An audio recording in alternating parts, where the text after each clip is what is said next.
Francis Ngannou is back in the MMA cage, and he returns in a triumphant way. Tonight, he took on Renan Ferreira in what the PFL, was calling their event of the year, and I thought it delivered. This is the best by far the PFL could put on in terms of their talent. And for the main card, I thought there was some really interesting fights, and going into the card, I was actually looking forward to a lot of these matchups. Francis Ngannou, we knew this fight wasn't going to last long. These two guys are absolute powerhouses, to say the least, absolute physical specimens.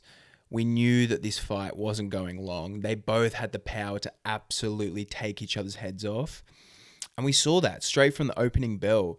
They were trading low kicks early that would absolutely kill a regular person. Like, they were spinning each other around with those things, lifting their legs up. The force on those low kicks was absolutely terrifying. Ngannou, we talked about will he wrestle coming into this matchup, because it was, a pretty obvious path to victory and a clear hole that Ferreira had on the other side. So look at Ngannou, hey, look how smart he is. About halfway through the first round, ducks under for a beautiful double leg, gets the fight to the ground, and you knew it was just all over. Ferreira wasn't getting up from that position at all. Once Ngannou had him against the cage in that position with the handcuff there, the wrist control, it was absolutely brutal, the shots he was landing. And you saw Ferreira go out. What a late stoppage, hey? Like, it was one of those brutal ones where he took 2 or 3 unanswered shots when he was completely unconscious. You saw how long it took the poor guy to get to his feet, regain his consciousness, and on the other side, you can see how much this meant for Francis Ngannou.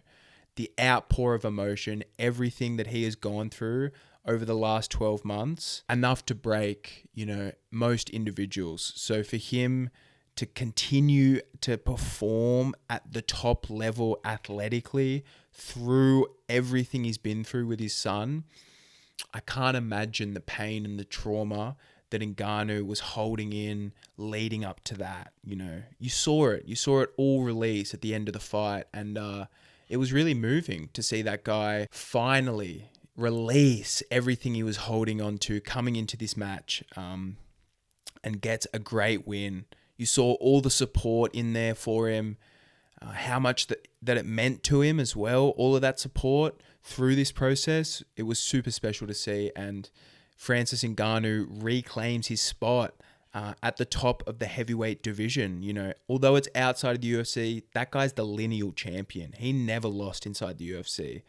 Yes, he lost a couple of times inside the boxing ring to the best names. Like, he was fighting pound for pound tops in the boxing realm. So for him, coming into this matchup, it was very doubted. Like, I had a lot of doubts myself. The age, him getting knocked out, everything that he'd been going through, like we talked about in his personal life. For him to have the sort of the will and the strength and the courage to walk through that fire with everything he had going on is, it's absolutely breathtaking, and it's pretty spectacular. So what an amazing story. Francis Ngannou continues to just build his legacy. Like, outside of his accolades, what can you say about that guy's character? It's the thing out of a movie. Like, if you made a movie out of it, people wouldn't believe it, everything that he's been through in his life. And for him to continue to break through the adversity just shows how special of a person that guy is. So thank you, Francis Ngannou. That was really, really special to watch. And I could not be happier for your success, my friend. The rest of the card was, really interesting as well. Chris Cyborg, Pacheco had quite a back and forth fight for 5 rounds. I didn't expect that fight to go 5 rounds based on the power on both sides. And you saw Cyborg's cut the start of the fight. She was marked up so bad early. For her to fight through that just shows how tough she is. She's been winning belts in MMA organizations for the last 20 years. For her to continue to win and pick up another one in the PFL against someone who's won her last 10 fights in a row, hats off to you, Chris Cyborg, because That is so special. She shows why she is just one of the greatest women's fighters of all time, hands down. Yeah, that was a really special performance for her age, rallying past the damage. Chris Cyborg really impressed tonight. Johnny Eblen, Fabian Edwards, they run back their first fight. It was a lot more competitive, I thought, this time. You know, Eblen has shown his style. It's just so forward and heavy, so much wrestling, and everything he throws on the feet is so powerful that how could you not gas at some point? For him to just continue to work through that exhaustion shows his championship level and spirit, because the guy was tired at the end of the third round. And, so was Edwards, and he showed a really good account of himself tonight, got finished in their first fight. So it was a lot closer. You know, he won 2 rounds, I think, on the cards. And towards the end of the 5th round, it looked like he could have Eblen hurt there. So another interesting fight as well between those two guys. But how shallow the PFL is, Bellator, like, where do these two go next? They've already rematched, and they've shown to be head and shoulders above the rest of the middleweight division. So where do you go next with these two? Paul Hughes, everyone was sleeping on Paul Hughes, and look at him. Picks up a split decision, had by far the bigger moments in the fight. You know, I was surprised when I heard a split decision. I thought he could have won all 3 rounds based on the damage.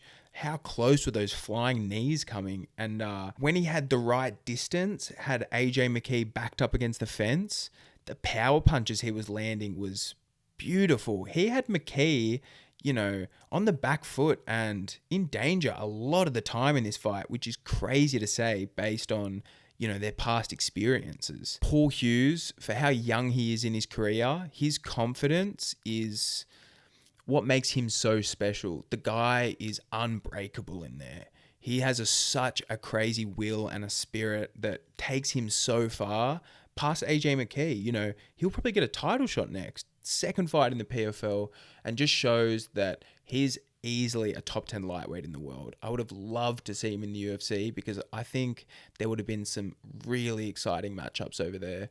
But Paul Hughes, he impresses and starts off the main card in a really, really exciting fashion. So that was PFL. I'm going to be honest, I don't watch many of them, but I was excited to tune in for this one. So thank you guys so much for joining me. If you could please like and subscribe, I would really, really appreciate that. And we'll chat soon.